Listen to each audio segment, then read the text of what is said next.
El fiscal nacional, de raíz de por supuesto, lo vistoso que ha sido el cierre del caso Soquimich, el propio Abbott responde hace un par de horas con una columna a lo planteado más temprano por el periodista Daniel Matamala respecto a la impunidad. Y el fiscal Abbott llama a que se le diga si hubo un proceso de disciplinar a fiscales que eran demasiado diligentes y que cerraron estos casos por la vía rápida. Él emplaza a que se le diga quiénes son los fiscales demasiado diligentes y que se confirme con ellos y ellas si fueron disciplinados por mí, dice Abbott. ¿Se siente parte de esos fiscales demasiado diligentes?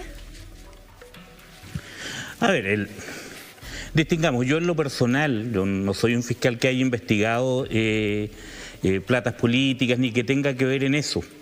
Pero sí lo que puedo decir desde la mirada de quien fue, por lo menos por 3 periodos, presidente de la asociación, es que efectivamente, somos parte de una institución piramidal, donde la cabeza es el fiscal nacional, que están los fiscales regionales y abajo los fiscales adjuntos, realizando sus investigaciones, tratando siempre de llegar hasta el final.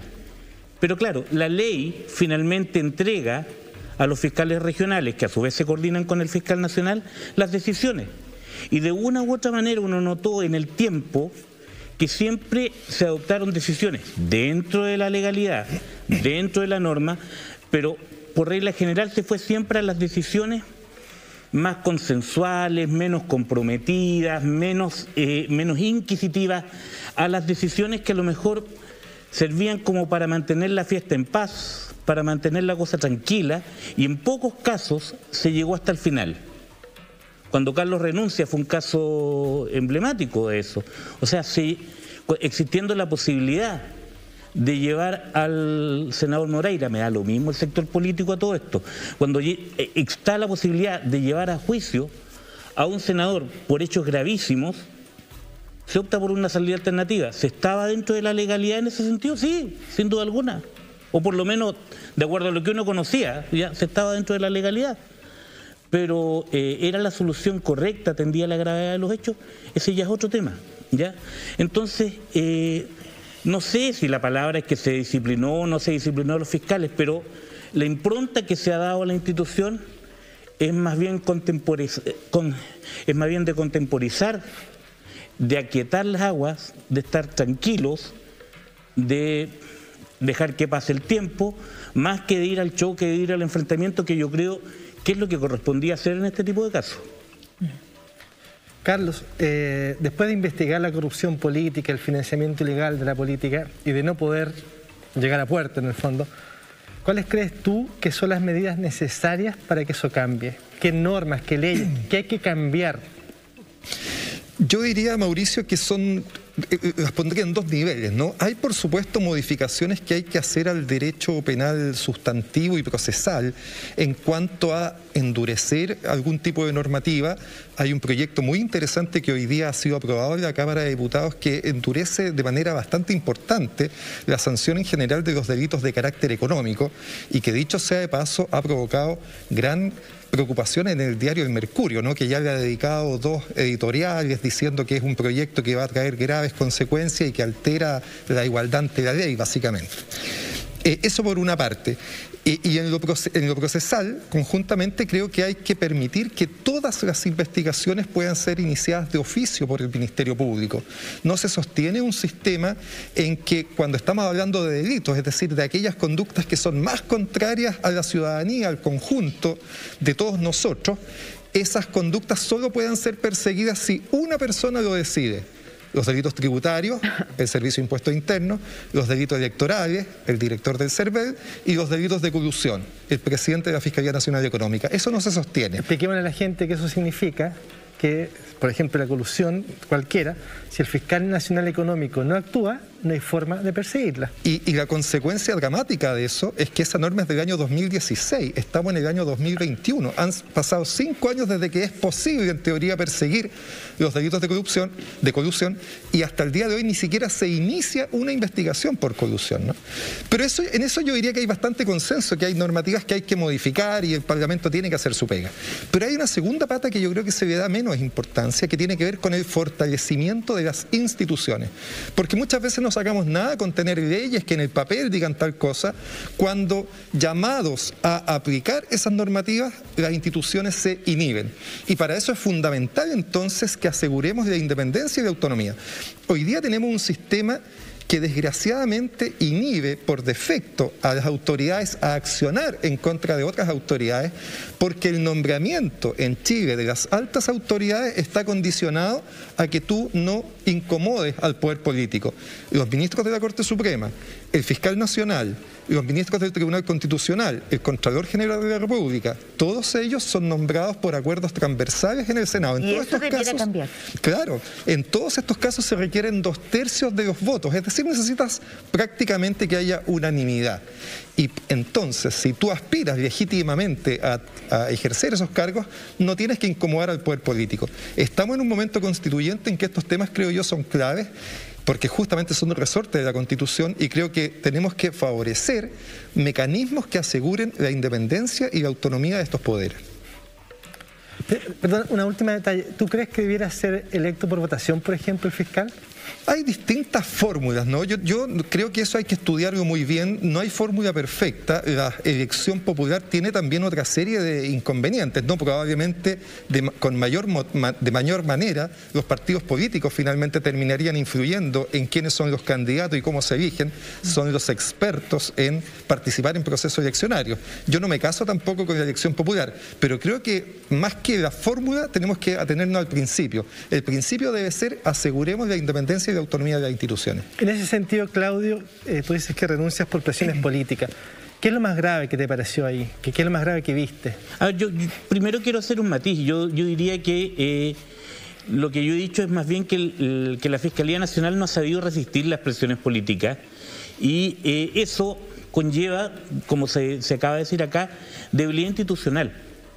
Y la debilidad institucional contamina toda la institución, porque cuando tú tienes una institución que le faltan recursos, que le falta medio, que no tiene una serie de elementos. Recuerda que yo estaba en un rol gremial mucho tiempo, y uno veía que las autoridades no son capaces de pararse frente a otras autoridades del Estado a exigir lo que necesitamos.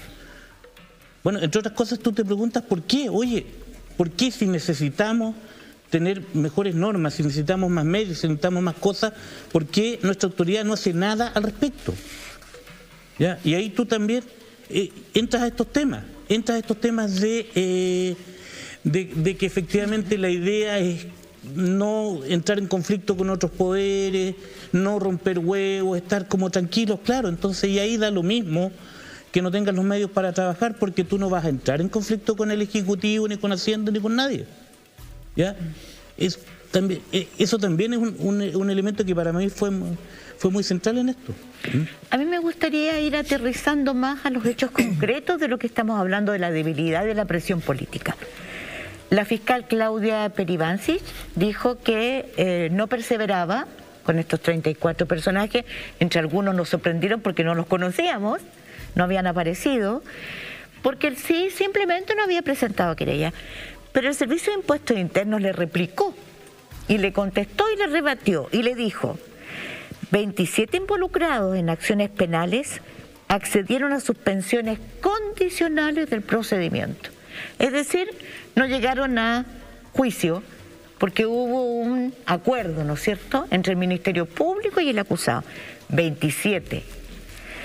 Y 4 de los 34 imputados estaban querellados nominativamente. O sea, aquí se devela, ¿no es cierto?, que no era tan cierto esto de que faltaba solo la querella del sí. El fiscal Guerra fue uno, Manuel Guerra, fue uno de los que se allanó a un procedimiento de suspensión del juicio cuando ustedes habían prometido un juicio respecto de Iván Moreira y respecto de otros casos. ¿No es así?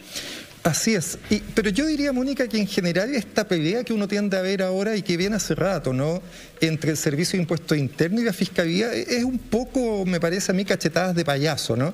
O sea, me parece que finalmente las dos instituciones, desde sus altas autoridades, Fernando Barraza y Jorge Abot, concluyeron en que esta era la forma en que había que terminar las causas y ese fue el mandato con el que fueron nombrados. Hay que recordar que Fernando Barraza es nombrado en el primer gobierno, en el gobierno 2 de la presidenta Bachelet, y luego, extrañamente, para ser una autoridad de ese calibre, es ratificado por el presidente Piñera y sigue hasta hoy, ¿no? Lo que solo lo señalo para demostrar que hay una transversalidad en su nombramiento.